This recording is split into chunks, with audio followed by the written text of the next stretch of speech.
Il y a quelque chose qui revient régulièrement pendant ces séances, ou plutôt après ces séances euh, par Zoom des vendredis. Peu importe le thème choisi,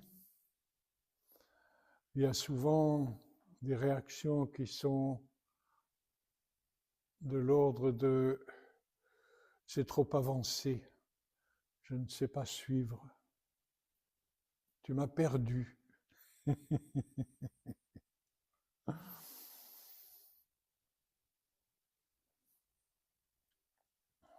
Et alors,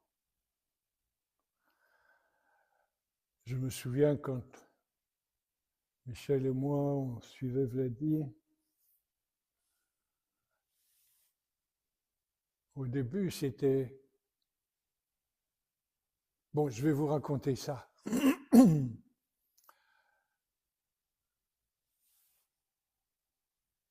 Pour nous aujourd'hui, pour tout le monde, pour les élèves, pour la plupart, la plus grande partie de nos élèves,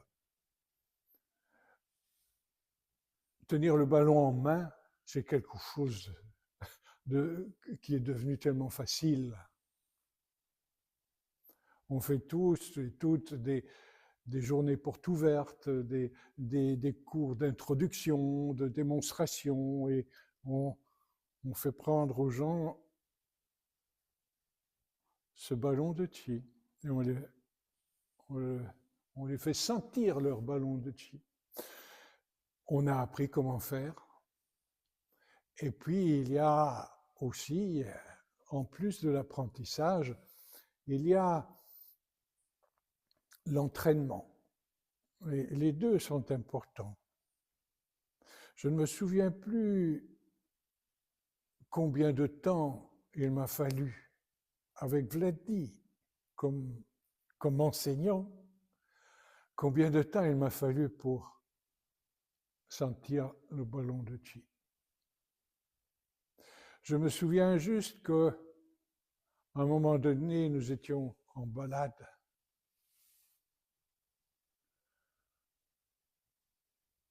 On s'est assis sur un tronc d'arbre et c'était la campagne. Michel parlait avec Vladi de je ne sais pas trop quoi, un problème qui s'était présenté, et moi je jouais. Je jouais avec les mains, je les massais, etc. Puis j'essayais de sentir ce qui nous entourait. Je ne sentais rien. J'avais l'impression de sentir par moments, mais non. Et à un moment donné, je sais que ma main s'est comme immobilisée, quasiment immobilisée. Je suis resté sans voix. Je sentais le ballon de chi. Je sentais un chi qui venait d'où, je n'en sais rien. C'était là autour de nous. Et puis, j'ai entendu dans mon dos Vladi dire, ah ben, tu l'as maintenant. Regarde ta main. J'ai regardé ma main, elle était rouge comme tout. Ah, tu l'as. Maintenant, tu l'as. Combien de temps, depuis combien de temps je travaille avec lui, je ne me souviens plus. Des mois. Oh oui. Et donc, avec ces séances du vendredi, pourquoi ne pas envisager la même attitude? Je sais, ce sont des cours avancés, très avancés parfois. Pourquoi sont-ils avancés? Pas à cause des techniques. Les techniques, vous les connaissez. c'est-à-dire que vous les avez déjà pratiqués, peut-être pas souvent, mais vous les avez déjà touchés. Ce sont des techniques de 108, il y a bien sûr des techniques de tout débutant, il y a la prise de Tantien, c'est évident, et puis il y a des techniques de 108, il y a des techniques de 127, mais que vous avez déjà pratiqué certainement avec d'autres formateurs. C'est la façon de faire, c'est surtout l'entraînement qui fait que nous ne sommes plus nécessairement en train d'apprendre une technique, mais on est en train de l'utiliser. Et pour tous ceux et celles qui sont toujours en train d'apprendre cette technique, c'est super. Ne pensez pas que vous êtes en arrière des autres. Ne pensez pas que ces cours sont trop avancés pour vous. Ils sont pour vous. Vous êtes là. Vous avez choisi d'être là, d'être présent, ou bien de voir ces séances en différé, ça n'a pas d'importance. Vous avez choisi. C'est pour vous. Vérifiez votre attitude, comment est-ce que vous réagissez. C'est la passion de la découverte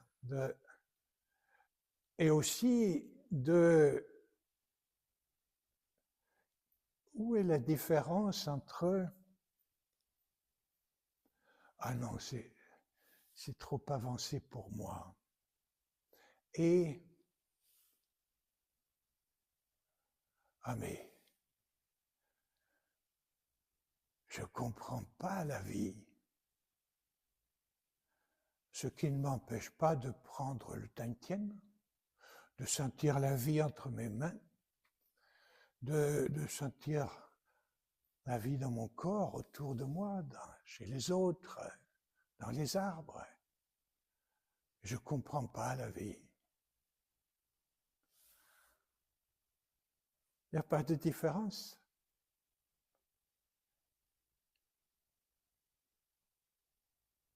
Avec la poursuite d'une séance, la recherche dans une séance ou un cours. Il y a les élèves qui se laissent porter dans un cours de Tai Chi, par exemple, qui ne sont pas de leur niveau. Alors,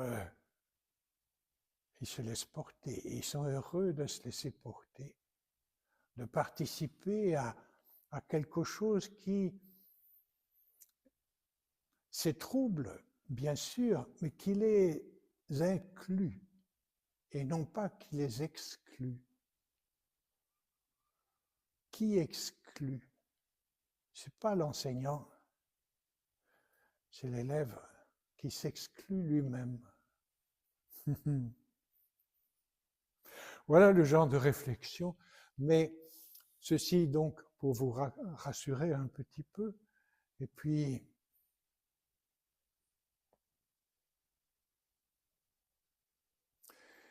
pour vous parler un petit peu de cette série sur le bruit, qui se termine très bientôt, là, c'est l'avant-dernière séance.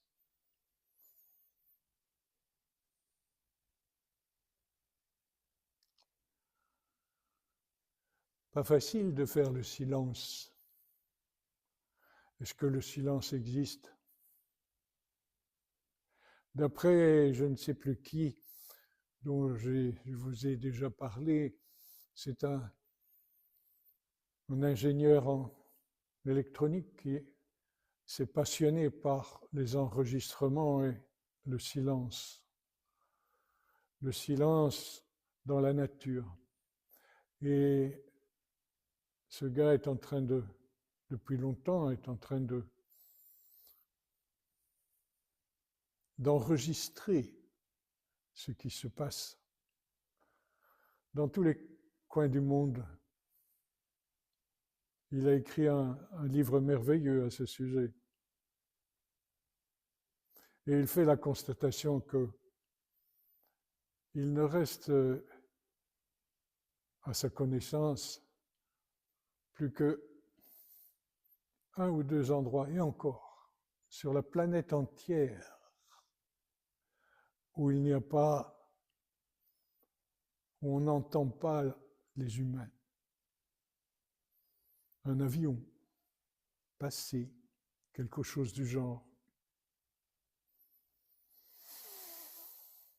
Il parle du silence, le silence dans un endroit qui a été dévasté, qui a été déforesté,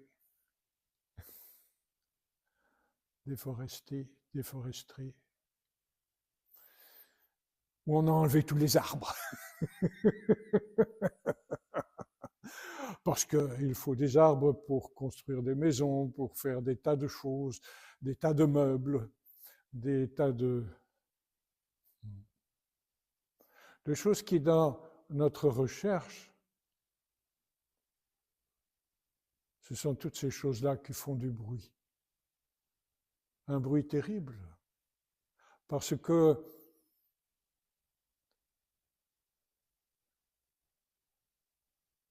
on ne les entend plus. Et on croit parfois qu'on s'est rapproché du silence et qu'on se sent bien, alors qu'on est envahi par le bruit qui est devenu tellement habituel qu'on ne l'entend plus.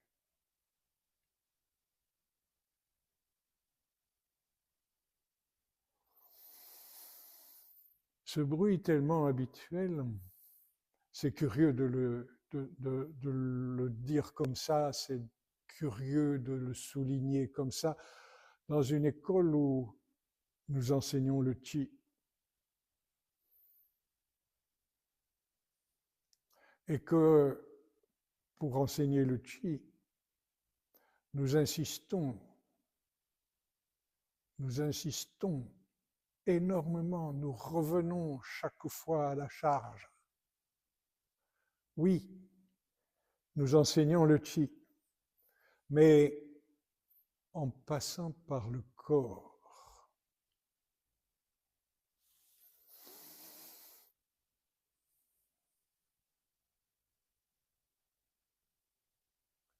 Et je vous l'ai dit souvent, une des choses que je trouvais merveilleuse dans l'approche de Vledi, c'était qu'il m'aidait à garder les pieds sur terre de cette façon. Oui, il me faisait toucher le Qi, toucher ce ballon de Qi, qu'il soit dedans ou dehors. Je touchais. Je cessais de me perdre dans les émotions,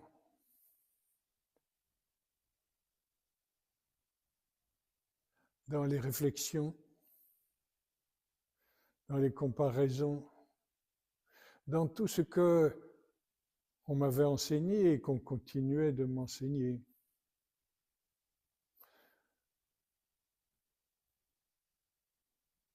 Je pouvais toucher. C'est un peu ça le sujet, tout le sujet, toute la, oui, le paysage de cette série sur le bruit.